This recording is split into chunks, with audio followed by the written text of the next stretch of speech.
හරි මේකේ ඉදිරි ටික ඔහොම ලියාගන්න. ඒකෙන් අහන්න පුළුවන් ප්‍රශ්නාකාර 6යි තියෙන්නේ. ඒ 6 අපි ටියුට් එකේ ලියලා තියෙනවා. හරිද? එතනින් එහාට ඔය පාඩමෙන් ප්‍රශ්න ඔය 6 අර අහන්න බෑ. හරිද? එතකොට ඔය 6න් තොරව ප්‍රශ්නයක් ඇවිල්ලා තියෙනවා නම් මට පෙන්වන්න එක්ක පාස් පේපර් එක නැත්නම් ඔයාලගේ ලියන ටර්ම් ටෙස්ට් එකක නැත්නම් ඕනෑම මේ පොතක ඕන තැනක ඔය ප්‍රශ්න ආකාර 6න් හැර ඔය කැලෙන් අහලා තියෙනවද කියලා බලන්න. ඔය 6ම ඔයාලට ලියවලා තියෙන්නේ. අපි විභාගයේ ලං වෙලා බලමු කොච්චර දුරට මේ අපි මොන ප්‍රශ්න ඔය 6න් මොන කැලලටද වැඩියෙන් ફોකස් කරන්න ඕනේ කියලා විභාගයේ ලං වෙලා අපි බලමු රිවිෂන් එකේ. හරි. එතකන් ඔයාලට මේ ඔය ප්‍රශ්න 6 දීලා තියෙනවා. ටියුට් එක 6ම ලියවලා තියෙනවා. එතනින් එහාට ආයේ කතා දෙකක් නැහැ පුතේ. හරි. හරි. ඒ ටික ඉවරයි. එතකොට ඔය ආර්ථික පරිවර්තන ඔය තුනේම මේ මාරම විදිහට ලංකාවට දැනුණ එකක් තමයි ඔය සමාජීය පරිවර්තනය කියන්නේ. ඒක එක පරම්පරාවට වෙනස් වෙන දෙයක්. දැන් උදාහරණයක් විදිහට මම 90 ගණන් වල ඉපදුන කෙනෙක්. ඒතකොට 2000 ගණන් වල ඉපදුන අයත් එක්ක බලද්දී ඒ ඔය සමාජීය පරිවර්තනය තුළ දේශපාලන පරිවර්තනය තුළ යම් තැනක මේ පරිවර්තනයේ කාල රාමු දෙකක් තුල මම ඉඳලා තියෙනවා. ඒ කියන්නේ මම මේ කුඩා කාලේ මගේ අම්මයි අප්පච්චි දෙන්නම ගුරුවරු. එතකොට ඒ අය මේ මාව දවල්ට තියලා යන්නේ අප්පච්චිගේ බාප්පගේ ගෙදර. මේ ඒ කියන්නේ ඒගොල්ලෝ ඉස්කෝලේ යන නිසා. එතකොට ඒ බාප්පා කියන්නේ මේ පියරත්න අත්තා කියලා. ඉතින් මේ අප්පච්චිගේ බාප්පාගේ ගෙදර මම ඉද්දි ඒ බාප්පා හොඳ ගොවියෙක්. හරි. ඉතින් මේ බාප්පයි කිරියම්මයි දෙන්නම මාව එහෙ තියලා යද්දි එයාලගේ ගොවිතැන් කටයුතු වලට එක්කගෙන මේ කරද්දි මාව එක්කගෙන යනවා. ඉතින් පුතේ මම ඔය කුඩා කාලයක් වුණත් මම අදටත් හරි ආසාවෙන් සිහිපත් කරන කාල පරිච්ඡේදයක් තමයි මගේ ඔය කුඩා කාලේ මම 2013 වගේ තමයි ඔය පනාදරගම කොස්වත්ත කියන ග්‍රාමයෙන් පොඩ්ඩක් මේ පැත්තට නාගරික පැත්තට එන්නේ.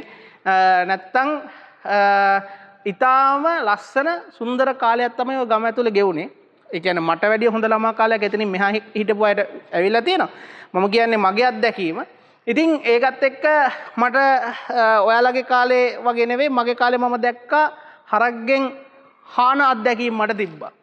හරිද? ඊට පස්සේ හරක්ගෙන් කොළපාගෙන අත්දැකීම් තිබ්බා. හරිද? ගොයන් කයිය කියලා අපි පොත්පත්වල දැන් ඔයාලා ඉගෙන ගන්නේ. ඒව ප්‍රායෝගිකව අපි වින්දා. හරිද? ඒ වගේ ලස්සන සුන්දර ළමා කාලයක් ගෙවුවේ. ඒකේ ප්‍රතිඵලය තමයි පුතේ මම ඔය අධ්‍යාපන මේ සමාජීය පරිවර්තනයටත් වැඩිය මම මේක ફોකස් කරන්නේ.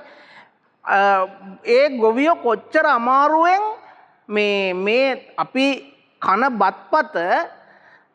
බත්පතට මේ බත් ටික එන්න කොච්චර දාඩිය වගුරවනවද කියලා මම මේ අත්දැකීමෙන් දැකලා තියෙනවා.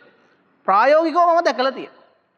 අදටත් පුතේ මම ඔය මගේ ළඟින් ආශ්‍රය කරන අය දන්නවා ඇති මේ ඕන කෙනකින් අහලා බලන්න අදටත් මට අවශ්‍ය ප්‍රමාණය බෙදාන කවදාවත් මම මේ කෑම එකක් ඉතුරු කරලා විසිකන්නේ නැහැ.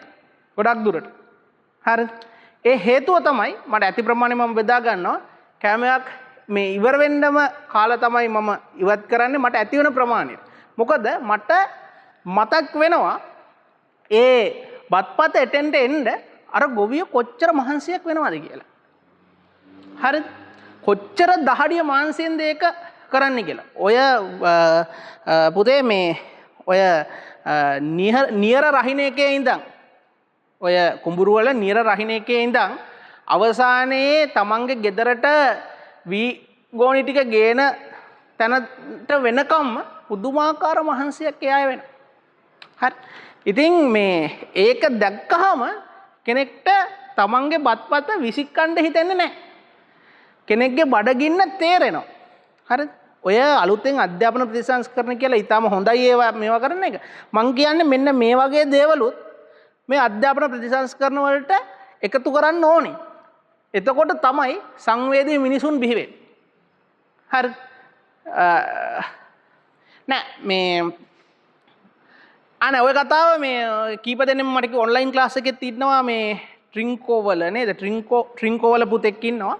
තව මේ තව පුතෙක් කොළඹ පැත්තේ බත්තර මුල්ල පැත්තේ පුතෙකුත් ඔන්ලයින් ක්ලාස් එකේ ඉන්න මේ ඔය පැතිවල ඔක්කොගෙම කොස්සත්ත කියන ගම තියෙන. ඒ කියන්නේ බත්තර මුල්ල පැත්තේ තියෙන කොස්සත්ත ඊට පස්සේ හලාවතක් තියෙනවා. ඒ ට්‍රින්කෝ පැත්තේ අර පුතා ඇහුවා සර් අපේ ගමේදී කියලා තේත් තියෙනවා. සහ මේ මම කියන ගම පනාදරගම තියෙන පුතේ මේ මගේ ගම. ඉතින් මේ ඒ වගේ මේ ලස්සන සමාජීය පරිවර්තන ආර්ථික පරිවර්තන දේශපාලන පරිවර්තනත් එක්ක ඉදිරියට ආපු රටක් අපි. එතකොට මේ මම කියන්න උත්සාහ කරේ අර හැමදේම ප්‍රායෝගිකව විඳපු කාලෙක ඒ මිනිස්සු ප්‍රායෝගිකව ඒ දේවල් විඳිනවා නම් මේ ඉබේම මේ රටේ ගොඩක් දේවල් වෙනස් කරන්න පුළුවන්. ඒකින්ද මම ඔය කිව්වේ ඔය වගේ දේවල් අධ්‍යාපන ප්‍රතිසංස්කරණ ඔය පහුගිය දවස්වල කතා වුණේ. ඒවට එකතු කරන්න ඕනේ දේවල් පුතේ. එහෙම දේවල් එකතු කරාම තමයි මිනිස්සෙක් සංවේදී වෙන්නේ.